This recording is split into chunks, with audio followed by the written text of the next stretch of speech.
So welcome back to the Genus Brewing channel. As you just saw, we poured a couple of wonderful beers off of our own draft system here. Most bars will have draft systems, and that allows you to get nice, clean, carbonated beer on demand without having to go through the issues of bottling. We're going to show you on a series of videos how you can do that at home. So if you are one of the millions of Americans suffering from not having a home draft system, stay tuned to our next few videos. Cheers.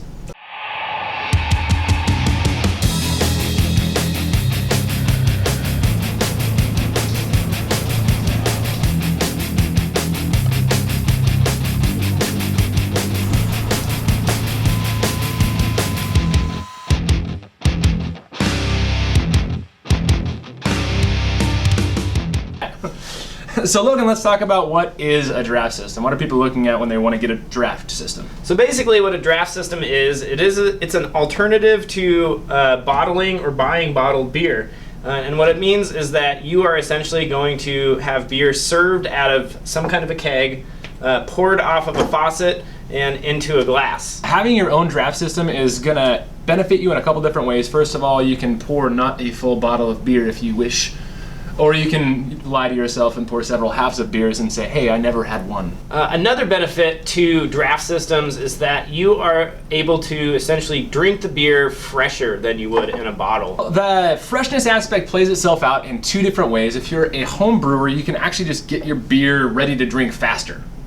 If you are somebody buying commercial beer, then your kegs of beer are going to go through fewer distribution chains to get to you often, and so they're going to be just a fresher product. They don't sit on store shelves exposed to light that can have potentially negative effects. So another benefit to the home brewing side of things when it comes to draft systems is that there's overall less cleaning. Think of a keg as one large bottle. So instead of having to clean 40, 50 bottles for a 5-gallon batch of beer, you're only having to clean one keg, which makes that whole process faster, more enjoyable, and tends to make you want to brew a bit more. So if you have a home draft system, it's also really cool that you have beer on demand. You can pour what you want, when you want, and how much you want. So you can have those 25 half pints and never really have a full beer. This is also true. As well as when you invite people over, they'll be so impressed with your system. It's also really nice because you can have a large volume of beer available without having an entire fridge full of beer or having to put, say, a cooler outside, for instance. You can just say, yeah, go grab yourself another pint. One other thing that is cool about having your own home draft system is the ability to lager beers because they're constantly cold. So we've talked a little about what the benefits, like why you might want a draft system. What are the drawbacks to having a draft system? So the main drawback is obviously going to be the cost. I know that basic draft system here is going to be $250, and that's without a refrigeration unit. So you're probably looking at, unless you've got a free one that somebody wants to give you or an old refrigerator laying around, probably another $50 to $100 investment in that. Minimum. So other issue that you might have is overall space. If you live in, for instance, an apartment, you just might not have the space for one, and that would be an issue as well. So yeah, so get rid of your bed or your TV or other useless appliances and invest in something that's actually gonna make your life better, which is beer.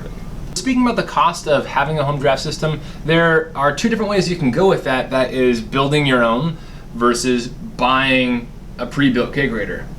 Exactly, yeah. And so essentially, cost-wise, a pre-built kegerator, commercial one, is going to be pretty expensive. $400 or $500 on the cheap end, maybe closer to $1,000 on the more quality end for something that's going to last you more than 3 or 4 years. Whereas DIY is going to be a lot cheaper, but it's also going to be a much more involved process. So we're actually going to be dedicating that to a whole nother video where we're going to break those two down and really figure out what the best option for you might be. Another thing we have is portability of the draft system. If you have all your beer in kegs and you don't have a way to take those kegs away, then you're kind of stuck. You can't bring your beer to parties and share your beer other than filling up growlers and going that way. This is true, and there are workarounds, but again, those are going to cost you a little bit more.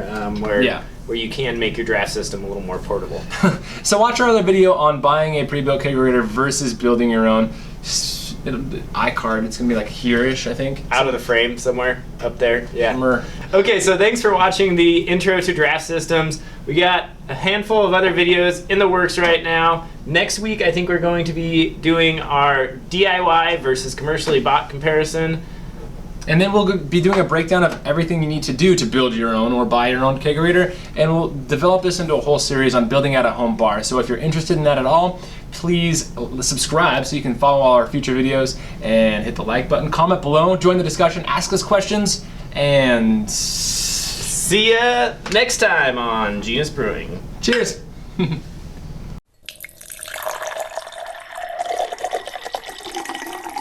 Say, I was trying to get it all in. I know the only reason Logan has a home draft system is because he needed friends. The Squatch is gonna shed his mane. No, he's never gonna do that. No, he did it twice a year. Put a draft system in your garage so you can hide from your wife. That's right. Because if you are in your garage, your wife doesn't know where you are. I can see that. You are struggle bussing. Shush! Shut your mouth. Send us money and Peter will get naked. That's true. It'll happen. I have a whole bar. We can show off. I have a whole bar we can show off. I got a rabbit hole to show off. You want to see it?